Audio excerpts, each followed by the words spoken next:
با سلام خدمت همه دوستان و عزیزان. قاسم سلیمی هستم، تعمیرکار و سرویسکار شرکت سبا آسانبر. شما یه جایی توی مراکز خرید یا مثلا حالا توی ساختمان‌ها مراجعه میکنید که از این شاسی استفاده شده دو جهت است. شما باید اون جهتی رو انتخاب کنید که میخواین برین، یعنی اگه بالا میخواین برین بالا رو بزنید، اگه پایین میخواین برین پایین رو بزنید که دیگه باعث تردد و ترافیک آسانسور نشین.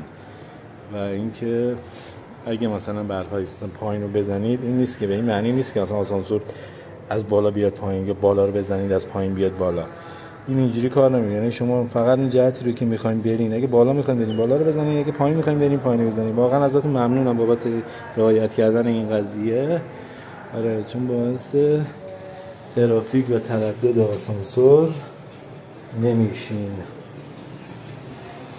صمیمانه از همه عزیزان و همه هموطنان عزیزم که همکاری لازم رو انجام میدن سپاسگزاری میکنیم و نهایت احترام و تشکر رو داریم.